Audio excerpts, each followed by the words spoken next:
কোটিপতি ব্যবসায়ী ভদ্রলোক দামি গাড়ি চেপে রাস্তা দিয়ে যাচ্ছেন। হঠাৎ দেখেন ফুটপাতের এক কোণে ইটের উপর মাথা রেখে একটা লোক অঘরে ঘুমোচ্ছে। তিনি অবাক হয়, এই চৈত্রের চড়া গরম, গাড়ির আওয়াজ, ধুলোবালির মধ্যে লোকটার ঘুম আসে কি করে? তিনি গাড়ি দাঁড় করিয়ে লোকটির কাছে গিয়ে ডাকলেন, এই যে শুনছেন? লোকটি ধড়ফড় করে উঠে বসে বলল, কি হলো? কিচ্ছু হয়নি, জিজ্ঞেস করছি আপনি এখানে ঘুমোচ্ছেন কেন? ঘর বাড়ি নেই আপনার? আছে, ঘুম পেয়েছিল স্যার। বাড়ি আছে গ্রামে। ভোরে উঠে পেন বিক্রি করতে শহরে আসি, বিকেলে আবার চলে যাই। ব্যবসায়ী ভদ্রলোক কৌতূহলী হয়ে জিজ্ঞেস করলেন, তা আজ কত টাকার বিক্রি হলো? 150 টাকার। এতে সংসার চলে? হ্যাঁ, চালালেই চলে। সন্ধ্যাতে আবার পাড়ার কানাইদার গ্যারেজে সাইকেল সারাই করিত, কিছু টাকা হাতে আসে।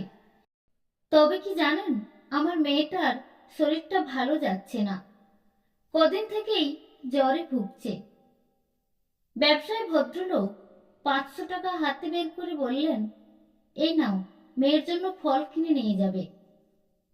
লোকটি অবাক হয়ে তাকিয়ে বলল, আমার কাছে টাকা আছে স্যার, এমনি এমনি নেব কেন? আপনি আমার থেকে 20 টাকার পেন কিনুন, দেখুন কালিতে কেমন সুন্দর গন্ধ ছাড়ে।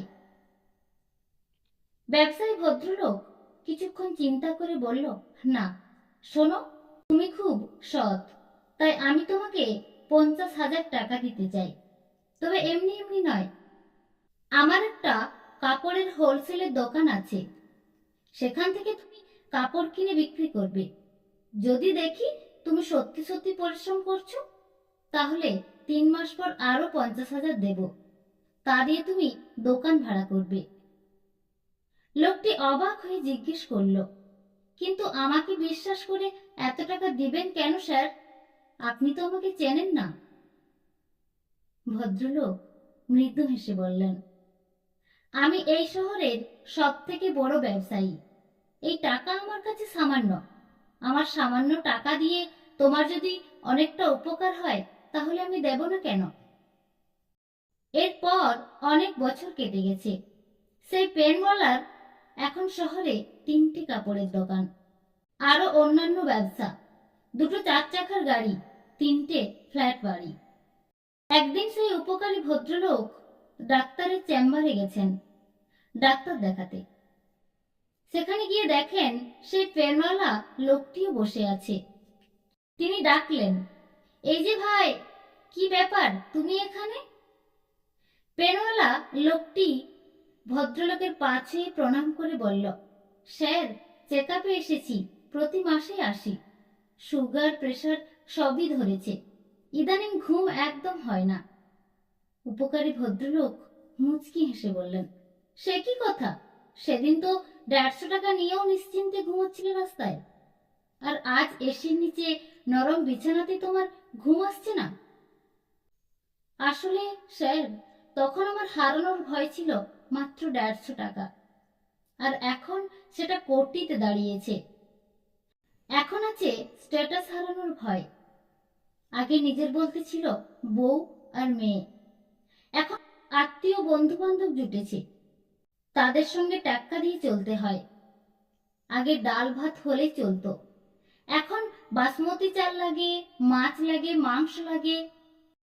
যে বউ আমার সুতির শাড়ি পেলেই খুশি হতো, সে এখন হীরের গয়না পেলেও খুশি হয় না।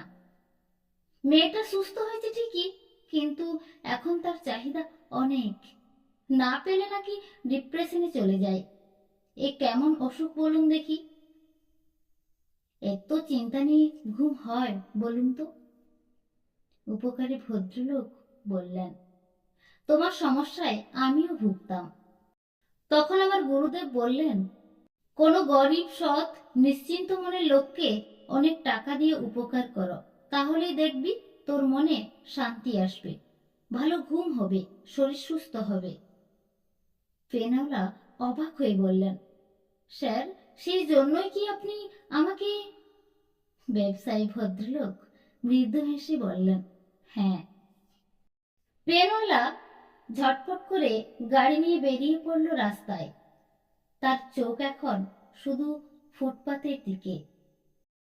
এই ছোট্ট গল্পের মধ্যে বোঝাতে চাইছেন যে বাড়ি, গাড়ি, ধন দৌলত, টাকা পয়সা এর থেকে বেশিও সুখের হয় মানসিক শান্তি।